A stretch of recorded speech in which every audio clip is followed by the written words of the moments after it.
आज हम लोग सीखेंगे O11 फंक्शन। O11 फंक्शन का ही दूसरा नाम होता है इंजेक्शन। इसको आप ध्यान में रखिएगा।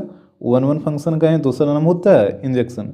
देखिए, यदि आप फंक्शन वाला मेरा वीडियो नहीं देखे हैं तो डिस्क्रिप्शन बॉक्स को ओपन करिए, उसमें लिंक दिया हुआ है, आप उसको एक बार ज़रूर देखिए कि फंक्शन क्या होता है।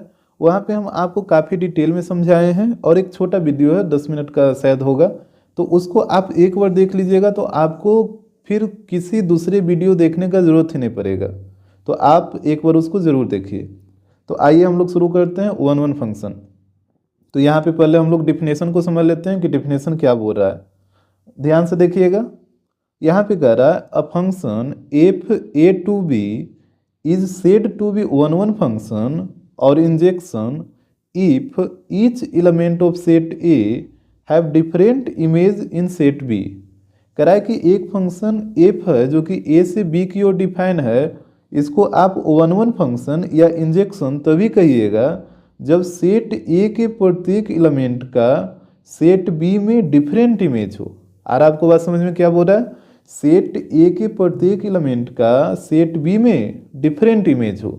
जैसे यहाँ पे समझिए एग्जाम्पल से, सेट ए के में जितना एलिमेंट होता है इसको हम लोग बोलते हैं प्री इमेज, ये बात तो आपको पता होगा। और सेट बी के एलिमेंट को बोला जाता है इमेज। तो यहाँ पे डिफिनेशन में क्या बोला कि सेट ए के प्रत्येक एलिमेंट का सेट बी में डिफरेंट इमेज हो। तो ध्यान दीजिएगा यहाँ पे, जैसे यहाँ पे सेट ए का एलिमेंट 1 है, 1 का इमेज ए है, 2 का इमेज बी है, 3 का इमेज सी है और 4 का इमेज डी है। तो यहाँ पे हम देख रहे हैं कि सेट ए में जितना भी एलिमेंट है सारे एलिमेंट का सेट बी में एक डिफरेंट इमेज बन रहा है। जैसे 1 का इमेज ए, 2 का इमेज बी, 3 का इमेज सी और 4 का इमेज डी, यानी सारे एलिमेंट का क्या डिफरेंट डिफरेंट इमेज बन रहा है। तो ये O11 फंक्शन हो जाएगा, ठीक है, क्योंकि ये डिफिनेशन को सेटिस्फाई कर रहा है।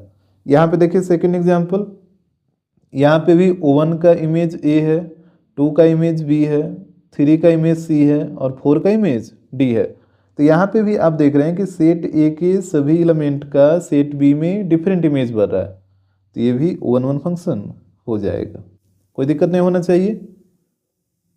इसके बाद देखिए यहाँ पे एग्जाम्पल 3 में आप देखें तो 1 का इमेज ए है, 2 का इमेज बी है और 3 का भी इमेज बी है। यहाँ पे देखिए, यहाँ पे दो एलिमेंट का सेम इमेज बन गया है, जबकि डिफिनेशन में क्या बोला था कि सेट ए के प्रत्येक एलिमेंट का डिफरेंट इमेज बनना चाहिए सेट बी में।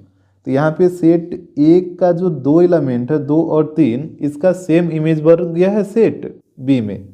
तो फिर ये O11 नहीं हो पाएगा। क्यों नहीं हो पाएगा आपको बात आ रहा है समझ में? क्योंकि डिफिनेशन में बोला कि सेट ए के प्रत्येक एलिमेंट का डिफरेंट डिफरेंट इमेज बनना चाहिए, जो कि यहाँ पे आप देखें ये दोनों एग्जाम्पल में, और यहाँ पे एलिमेंट 2 और एलिमेंट 3 का सेम इमेज है। डिफरेंट कहाँ है? 2 का भी इमेज बी है और 3 का भी इमेज बी है। तो फिर ये O11 नहीं होगा, नॉट O11। अब आपको क्लियर हो गया होगा कि O11 फंक्शन क्या होता है। O11 फंक्शन आप उसी को कहिएगा जब सेट ए के सारे एलिमेंट का सेट बी में डिफरेंट इमेज बने, तभी उसको हम O11 कहेंगे। यहाँ पे एक चीज़ आप नोट किए होंगे कि O11 फंक्शन के लिए जो सेट ए में जो टोटल नंबर ऑफ एलिमेंट होगा वो सेट बी के नंबर ऑफ एलिमेंट के या तो इक्वल होगा, जो कि यहाँ पे आप देख पा रहे हैं, इसमें भी 4 एलिमेंट और इसमें भी 4 एलिमेंट, तो या तो इक्वल होगा या फिर सेट ए का जो एलिमेंट होगा वो सेट बी के एलिमेंट से कम होगा। जैसे यहाँ पे 4 एलिमेंट और यहाँ पे 5 एलिमेंट, तो यहाँ पे क्या है? कम ही है ना। तो यहाँ पे इसको आपको नोट कर लीजिएगा। तो यहाँ पे हो जाएगा इफ एफ इज इंजेक्शन, यानी अगर फंक्शन इंजेक्शन हो या O11 फंक्शन हो तो वहाँ पे number of element in set A less than equal to number of element in set B, यानी सेट ए का जो टोटल नंबर ऑफ एलिमेंट होगा वो सेट बी के नंबर ऑफ एलिमेंट का या तो इक्वल होगा या फिर उससे कम होगा। अब हम लोग समझेंगे O11 फंक्शन के टाइप्स के बारे में। तो देखिए O11 फंक्शन दो प्रकार का होता है। पहला होता है O11 ऑन टू और दूसरा होता है O11 इन टू, यानी एक ऑन टू होता है और एक इन टू होता है। और चूंकि फंक्शन O11 है इसी कारण इसका नाम रखा गया O11 ऑन टू और O11 in to. O11 on to का ही एक और नाम दिया गया है बाइजेक्शन। इसको आप ध्यान में रखिएगा हमेशा कि अगर फंक्शन 1 1 ऑन टू हो तो इसको हम लोग बोलते हैं बाइजेक्शन। अब हम लोग समझते हैं कि 1 1 ऑन टू क्या होता है और 1 1 इनटू क्या होता है। देखिएगा, जैसे आपके पास दो सेट है ए और बी, इसी के ऊपर फंक्शन को डिफाइन किया गया है ए से बी की ओर। तो यदि सेट बी के सारे एलिमेंट का सेट ए में प्री इमेज हो तो फंक्शन ऑन टू हो जाएगा, नहीं तो फिर इनटू हो जाएगा। जैसे समझिए, यहाँ पे सेट बी का एलिमेंट ए है, इसका प्री इमेज 1 है, यहाँ पे बी है, इसका प्री इमेज 2 है, यहाँ पे एलिमेंट सी है और इसका प्री इमेज 3 है। यानी सेट बी के सारे एलिमेंट का प्री इमेज बन रहा है सेट ए में, तो ये हो जाएगा ऑन टू, यानी 1 1 ऑन टू। और यहाँ पे देखिए, यहाँ पे सेट बी के सारे एलिमेंट का सेट ए में प्री इमेज नहीं बन रहा है। जैसे ए का तो 1 है, बी का 2 है, सी का 3 है, लेकिन डी का देखिए, डी का कोई प्री इमेज बन रहा है इसमें नहीं बन रहा, तो ये हो जाएगा, इस तरीके के फंक्शन को बोला जाएगा 1 1 इनटू।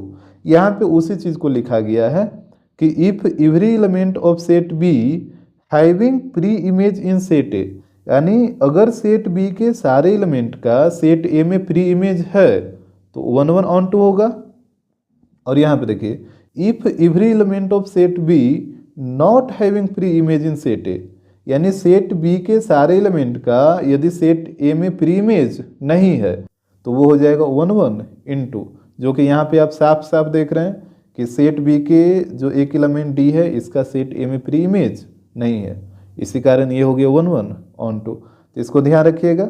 और यहाँ पे एक चीज़ और नोट कर लीजिए, यहाँ पे जो दोनों, जैसे 1 1 ऑन टू फंक्शन में दोनों में नंबर ऑफ एलिमेंट सेम होगा, यानी number of element in set A equal हो जाएगा number of element in set B का।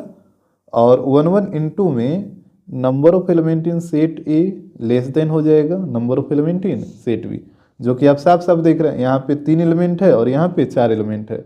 तो सेट ए का जो नंबर ऑफ एलिमेंट है वो सेट बी के नंबर ऑफ एलिमेंट से क्या है, कम है। और यहाँ पे सेट ए का number of element set B के नंबर ऑफ एलिमेंट के इक्वल है। तो यही था 1 1 फंक्शन और उसके टाइप्स। तो अगर आपको वीडियो पसंद आया हो तो आप लाइक करिए और कमेंट तो ज़रूर से ज़रूर करिए।